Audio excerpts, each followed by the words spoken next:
बिस्मिल्लाहिर्रहमानिर्रहीम। अस्सलाम वालेकुम। With a different perspective Imran Memon एक बार फिर आप लोगों के साथ हाज़िर।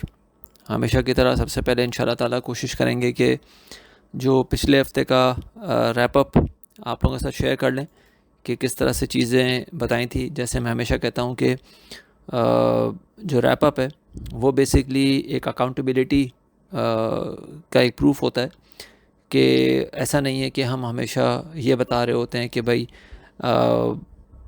हमने हर चीज़ सही बताई, इस तरह हुआ उस तरह हुआ। नहीं, अगर कोई चीज़ गलत भी हो रही है तो वो भी हम बिल्कुल ही उसी तरह से ओपनली आप लोगों के साथ शेयर करते हैं, ताकि ये बिल्कुल पता चलता रहे कि अगर कोई कॉल गलत हुई है या कोई एनालिसिस गलत हुआ है तो वो किस तरह से था और क्या था। तो शुरू करते हैं सबसे पहले इंशाल्लाह ताला। हम जो पिछले हफ़्ते के लिए हमने ये आपके सामने स्क्रीन पे नज़र आ रहा होगा। पिछले हफ़्ते के लिए हमने बात की थी कि इंडेक्स का जो 43,400 से ऊपर क्लोजिंग हुआ है ये अग्रेसिव बुल्स को फर्दर फेवर कर रहा है, और 44,565 से 44,750 इनिशियली और फिर उसके बाद 44,950 तक इंडेक्स को ले जा सकता है, जहाँ पे हम वीक का टॉप एक्सपेक्ट कर रहे हैं। और उसके बाद फिर हमने बताया था कि यहाँ से आप जो है वो एक रिवर्सल एक्सपेक्ट कर सकते हैं।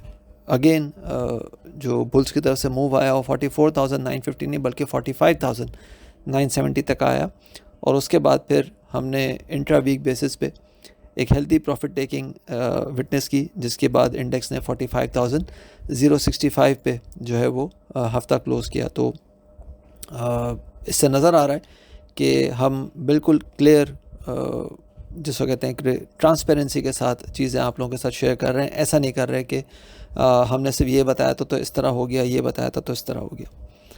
अब इस हफ़्ते का अगर हम जो रैप अप करें तो ये तीसरा हफ़्ता था बुल्स के लिए, यानी कि बुल्स ने वीक ऑन वीक बेसिस पे एक हैट्रिक स्कोर किया और 860 पॉइंट्स का एक मैसिव गेन जो है वो इंडेक्स को दिया।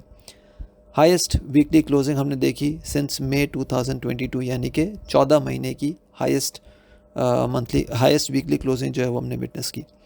It was the third consecutive week जिसमें हमने इंडेक्स को गेनिंग मोड में देखा, और एक और गैप ओपनिंग के साथ 44,260 पे हमने ओपनिंग देखी। उसके बाद 45,970 का इंडेक्स ने हाई पोस्ट किया, जबकि उसके बाद कुछ हेल्दी प्रॉफिट टेकिंग हमने देखी तकरीबन को 900 पॉइंट्स की, और इंडेक्स ने ठीक है वो 900 पॉइंट्स के बावजूद भी इंडेक्स 860 पॉइंट्स के गेन के साथ ही जो है वो हफ़्ता क्लोज़ करने में कामयाब रहा, और 45,067 पे ये हफ़्ता जो है वो क्लोज़ हुआ। 976.22 मिलियन शेयर्स ट्रेड होते हुए नज़र आए कि एसी 100 इंडेक्स स्टॉक से, जो कि पिछले हफ्ते के मुकाबले में 11% अप हैं, और न सिर्फ पिछले हफ्ते के मुकाबले में 11% अप हैं बल्कि अगस्त 2022 यानी कि तकरीबन कोई 11 महीने का जो है वो इस वक्त तक का हाईएस्ट हमने टोटल जो है वो देखा है वीक ऑन वीक बेसिस पे। लेकिन जो हफ्ते की क्लोजिंग हुई है वो लॉन्ग अपर शैडो के साथ हुई है, तो यहाँ पे नज़र आ रहा है कि अग्रेसिव डिस्ट्रीब्यूशन जो है वो ट्रिगर हुआ है। अब आने वाले वीक के लिए जो बातें हम डिस्कस करेंगे उससे पहले मैं चाहूँगा कि कुछ स्नैपशॉट्स आपके साथ शेयर करूँ, ताकि आप को एक आइडिया हो जाए कि एक तो स्टॉक्स होते हैं जो रनिंग स्टॉक्स होते हैं, जिनके बारे में ख़बरें चल रही होती हैं, जिनके बारे में चीज़ें बता रहे होते हैं बहुत सारे लोग कि इस तरह हो जाएगा तो ये कर लो, इस तरह हो जाएगा तो ये कर लो। लेकिन साथ साथ कुछ ऐसे अनकन्वेंशनल स्टॉक होते हैं, अनरिकग्नाइज्ड स्टॉक होते हैं, जिनको लोग नहीं देख रहे होते, जो अपने बॉटम पे रुल रहे होते हैं। उन स्टॉक्स के बारे में किस तरह से हमने जो है वो आपको गाइडेंस दी थी, अपने प्रीमियम सब्सक्राइबर्स को गाइडेंस दी थी, ये बताना चाहूँगा। और साथ में ये भी बताना चाहूँगा कि टुडे यानी कि 15 जुलाई इज़ द लास्ट डे जिसमें आप मेरा एक जो लास्ट जिसको कह सकते हैं कि डिस्काउंटेड ऑफ़र है, मैंने तकरीबन महीना भर पहले अनाउंस किया था कि मैं फ़ेज़ वाइज अपने सब्सक्रिप्शन फ़ी में इंक्रीमेंट करूँगा। पहले वो फ़ेज़ मंथली सब्सक्रिप्शन में होगा, जो कि ऑलरेडी 1 जुलाई से हो चुका है।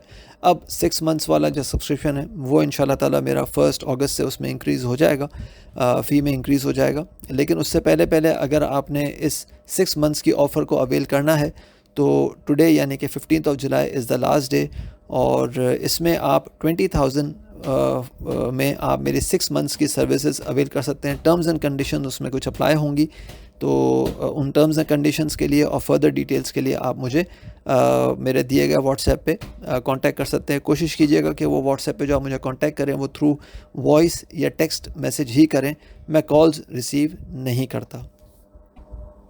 अच्छा, ये आप देख सकते हैं कि शेल का मैंने मैसेज भेजा था 8 जुलाई को, जब शेल को कॉन्स्टेंटली फ्लोर लग रहे थे, और इसमें मैंने बताया था कि ये 77 का एक लेवल है जो कि बहुत मुश्किल है कि ब्रेक करे। हाँ, उसके बाद 95 तक का तो आप इनिशियली एक मूव देख सकते हैं। मेरे ख़्याल से उस दिन शायद शेल ने 79 या 81 का एक लो पोस्ट किया था, और उसके बाद आज शेल कहाँ है ये आप देख सकते हैं। और फिर 20 जून को दोबारा से मैंने एक अपडेट भेजा कि 82 से 112 तक का सफ़र जो है वो शेल तय कर चुका है। 36% अल्हम्दुलिल्लाह गेन दे चुका है इन लास्ट 15 डेज़, और मेरी रीडिंग के हिसाब से 115 से 123 के बीच में ये अग्रेसिव प्रॉफिट टेकिंग विटनेस कर सकता है। और आप देखें कि 123 या 123.50 का ही इसने अभी तक हाई पोस्ट किया है, और उसके बाद शेल जो है वो अंडर प्रॉफिट टेकिंग ही नज़र आ रहा है। और उसके बाद फिर 4 जुलाई को मैंने लास्ट अपडेट भेजा था कि जो लोग शेल में अभी तक काम कर रहे हैं वो अपनी रिस्क मैनेजमेंट 113 पे या अपने रिस्क टॉलरेंस लेवल के हिसाब से रख लें, क्योंकि 111 के नीचे नीचे अगर ये जाता है तो फिर आहिस्ता आहिस्ता 103, 70, 101 या 95 तक भी गिर सकता है।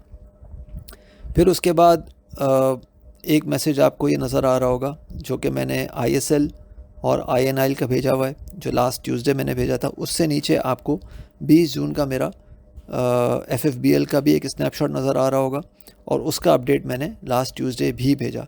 तो 20 जून को मैंने FFBL के बारे में बताया था कि 1090 पे इसकी अच्छी सपोर्ट है, बहुत ज़बरदस्त सपोर्ट है। इस वक्त 1120 पे ट्रेड कर रहा है, तो आपके पास अगर आपने जो है वो कोई स्टॉप लॉस रखना है तो 1050 का आप स्टॉप लॉस रख सकते हैं 1120 और 1090 के बीच में बाइंग करने के बाद, और स्लोली एंड स्टेडली ये 1230 और 1340 तक जा सकता है। 1360 के ऊपर रहेगा तो फिर 1750 तक भी जा सकता है। आप देख लें कि शेल ने जो है वो FFBL ने क्या हाई पोस्ट किया, और उसके बाद लास्ट ट्यूसडे मैंने 1355 पे जब इसने 30% गेन अपना दे दिया मेरे प्रीमियम सब्सक्राइबर्स को, तो फिर मैंने ये बता दिया कि 1355 पे अपने स्टॉप्स को आप मैनेज कर लें ताकि आपको नुकसान ना हो। और उसी तरह से ट्यूसडे को मैंने ISL के लिए लिखा था कि 52, 80 और 54 के बीच में अग्रेसिव सेलिंग इसमें आ सकती है। जिनके पास होल्डिंग है वो 50 के नीचे नीचे अपना रिस्क मैनेज कर लें। INIL के बारे में बताया था कि 98, 80 और 100 के बीच में इसमें अग्रेसिव सेलिंग आ सकती है। 95 के नीचे नीचे अपने रिस्क को आप लोग मैनेज कर लें। साथ में फिर अगर आप देखें तो TGL की एक कॉल का स्नैपशॉट आपके साथ शेयर कर रहा हूँ, जो 4 जून को मैंने अपने प्रीमियम सब्सक्राइबर्स के साथ शेयर किया था कि 67 पे इसकी बहुत ज़बरदस्त सपोर्ट है। न्यू बाइंग के लिए या जो एग्जिस्टिंग होल्डिंग है उसके लिए भी 67 का आपका स्टॉप होना चाहिए, और अगर फ्रेश बाइंग भी करनी है तो 67 या 65 के बीच में आप कर सकते हैं। अच्छा, उसके बाद फिर जो टारगेट मैंने बताया था वो 86 और 88 का बताया था।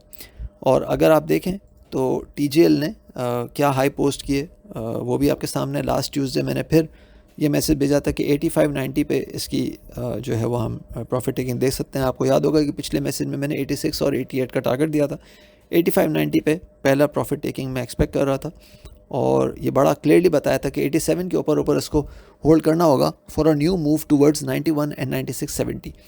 और जब ये अपनी मूव बना चुका था तो 80 के नीचे नीचे मैंने ये सजेस्ट किया था कि आप प्रॉफिट टेकिंग करते रहें। ये प्रॉफिट टेकिंग या रिस्क मैनेजमेंट का अलर्ट मैं इसलिए भेज रहा होता हूँ ताकि सिर्फ ये ना हो कि भाई आप कॉल दे के भूल गए। इसका मकसद ये होता है कि भाई कॉल देने के बाद अगर जो जो रिस्क मैनेजमेंट का मकसद ये होता है कि आप टारगेट्स का तो चलो इंतज़ार कर रहे हैं, लेकिन किसी ऐसे लेवल पे अपने लेवल्स को ट्रेल कर लें ताकि आपको नुकसान ना हो।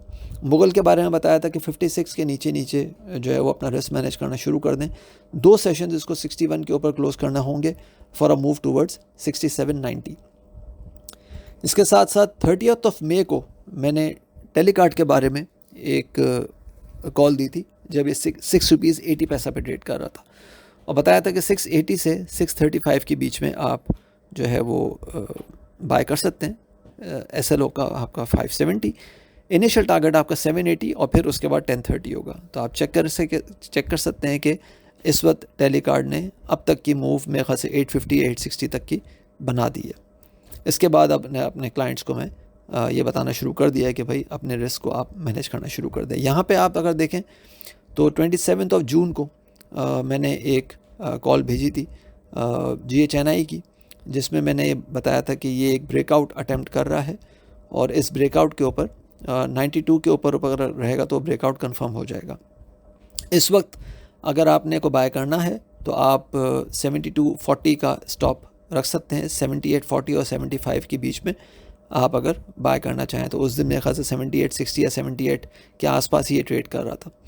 आप चेक करें कि 86, 88 और फिर 92 का लेवल मैंने बताया था। अल्हम्दुलिल्लाह जब 92 क्रॉस कर गया तो फिर मैंने बताया कि अब जो है वो 9450 इसका नेक्स्ट रेजिस्टेंस होगा। 95 के ऊपर जाता है तो फिर 104 और 123 आराम से जा सकता है। आप लोग अपने रिस्क को अब उसके बाद फिर जब ये 104 के ऊपर आ गया तो अल्हम्दुलिल्लाह मैंने कहना शुरू कर दिया कि 102 पे अपना रिस्क मैनेज कर लें। आप हिसाब लगा सकते हैं कि 7840 से 102 के बीच में जो लेवल बनता है वो जनाब बनता है 23 रुपीज़ का, और 23 रुपीज़ का मतलब अगेन यही तकरीबन बन गया कि आप 30% गेन GHNI आपको दे चुका है। अल्हम्दुलिल्लाह अल्हम्दुलिल्लाह अल्हम्दुलिल्लाह। इसी के साथ साथ अगर आप देखें तो DFML की मैंने एक कॉल भेजी थी, और DFML की मैंने 1 जून को ये कॉल आपके सामने जो भेजी थी, इसमें मैंने बताया था कि 10 रुपीज़ से ऊपर अगर ये होल्ड कर रहा है तो फिर 1180 और 1270 तक बड़े आराम से जा सकता है। 1070 इस वक्त ट्रेड कर रहा है। आपका स्टॉप लॉस 10 रुपीज़ होना चाहिए। 70 पैसे का आपका स्टॉप लॉस है, 2 रुपये का आपका गेन है, यानी कि 1270 आपका अल्टीमेट टारगेट है।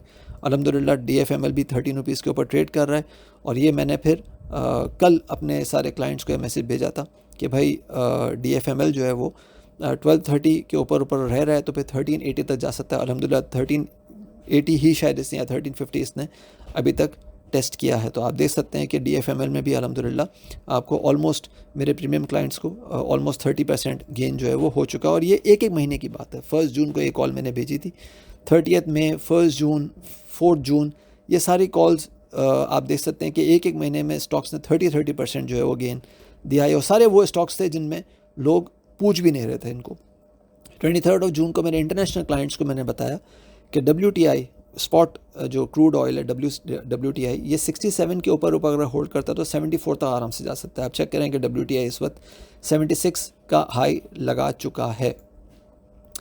और इसी के साथ साथ 27 जून को आगा स्टील की मैंने कॉल भेजी थी कि अगर ये 980 पे इस पर ट्रेड कर रहा है, 870 के ऊपर अगर होल्ड कर रहा है तो इंशाल्लाह ताला 1160 और 1240 तक जा सकता है। 1190 का मेरे ख्याल से आगा स्टील ने ऑलरेडी एक मूव जो है वो दे दिया है। तो ये एक छोटी सी समरी थी जो मैंने सोचा कि आप लोगों के साथ शेयर करूं। और USD PKR का तो मेरे ट्विटर पे ही 3 या 5 मई को मैंने एक पोस्ट डाला था जिसमें ये बड़ा क्लियरली बताया था कि USD PKR जो है वो बहुत मुश्किल है कि 301 के ऊपर या 300 के ऊपर जो इंटरबैंक रेट है उसके हिसाब से होल्ड कर सके, और हाँ आहिस्ता आहिस्ता ये 270 तक आ सकता है। ये आप देख सकते हैं 3 मई को मैंने ये पोस्ट डाला था कि 295 के ऊपर इंटरबैंक वाला जो रेट है ये 295 के ऊपर बहुत मुश्किल है कि होल्ड कर सके। 273 और 245 बड़ा इजीली ओपन है इसके लिए। आप चेक कर सकते हैं कि USD PKR ने मेरे ख्याल से पिछले हफ्ते से 275 और 274 का लो लगा दिया है। अब सारे के सारे लोग ये कह रहे हैं कि IMF के ऊपर ये तो 250 के ऊपर आ जाएगा, ये होगा वो होगा। जब ये कॉल दी थी उस वक्त किसी ने इतनी हिम्मत नहीं की थी जितने बड़े लोग हैं, जितने बड़े ब्रोकर्स हैं, जितने बड़े मनी मैनेजर्स हैं, जितने बड़े फॉरेक्स के जो एसोसिएशन के लोग हैं, किसी ने भी ये हिम्मत नहीं की थी कि इस तरह के को कॉल देख सके। ये एक डेयरिंग कॉल थी अल्हम्दुलिल्लाह, जो कि इस वक्त तक अब तक की सबसे बड़ी हिट कॉल हो सकती है। सबूत आपके सामने है, कोई ढकी भी बात नहीं है। आप मेरे ट्विटर हैंडल पे जाके 3 मई की ये कॉल जो है चेक कर सकते हैं। अब इंशाल्लाह ताला आने वाले हफ़्ते को हम डिस्कस कर लेते हैं। आने वाले हफ़्ते में जनाब जो इस वक्त हमने लॉन्ग अपर शेडो बनते हुए देखा है, ये लॉन्ग अपर शेडो ऑलरेडी जो मैं 2-3 बातें कर रहा था कि इंडेक्स एक हाइपर मूव के अंदर है, और वो हाइपर मूव ना सिर्फ डेली बल्कि वीकली और मंथली टर्म्स पे है। और RSI में नेगेटिव डाइवर्जेंस कंटिन्यू हो रहा है। 3 drives up pattern, three drives pattern जो है वो कंफर्म होते हुए नज़र आ रहा है, जो कि 45,550 और 780 के आसपास नज़र आता था कि वहाँ पे कंप्लीट हो जाएगा। प्लस अक्टूबर 2021 से अब तक, यानी कि 21 महीने में कोई भी एक महीना इंडेक्स ने 45,550 के ऊपर क्लोजिंग नहीं की, डिस्पाइट के इंट्रा मंथ बेसिस पे हमने इसके ऊपर अटैम्प्ट ज़रूर देखे हैं, लेकिन 45,550 के ऊपर कोई भी महीना क्लोज नहीं हुआ। तो आप देख सकते हैं कि इस वक्त भी 45,970 का इंडेक्स ने हाई पोस्ट किया है, और अब 45,065 पे जो है वो वीकली क्लोजिंग हुई है। अब क्लोजिंग जो है वो हम ये देख सकते हैं कि ये बता रही है कि प्रॉफिट टेकिंग या करेक्शन जो है वो कंटिन्यू होते हुए नज़र आ सकती है। आने वाले हफ्ते के लिए जो इनिशियल सपोर्ट है वो 44,930 की है। एक मेजर सपोर्ट थी 45,350 की, वो इंडेक्स ने फ़िलहाल तोड़ दी है। अब जो नेक्स्ट सपोर्ट है वॉच आउट की, वो 44,930 से 44,700 की है। लेकिन अगर 44,400 का लेवल टूटता है तो फिर मार्केट जो है वो तकरीबन 43,900 से 43,450 इनिशियली, और फिर 42,800 तक की मूव जो है वो दिखा सकती है। अपसाइड पे अगेन जो लेवल्स हैं वो इंटैक्ट हैं कि 45,550 या 45,780। इसके बीच में अगर index in the month of July रुक जाता है तो डाउनसाइड जो है वो इंडेक्स की अगले 3 से 4 महीने में 37,200 से 36,500 तक की नज़र आ सकती है, जो कि एक करेक्टिव जहाँ पे एक अच्छा बॉटम हम कंप्लीट होते हुए देखेंगे। लेकिन अगर जुलाई या अगस्त में इंडेक्स 46,800 से 47,500 तक की मूव दिखाता है तो अनफॉर्चुनेटली वो डाउनसाइड जो है वो 36,800 से बढ़ के 32,800 या 28,500 तक की हो सकेगी। अपना ख्याल रखिएगा, अपनी राय से प्लीज़ ज़रूर आगाह कीजिएगा। थैंक यू, अल्लाह हाफ़िज़।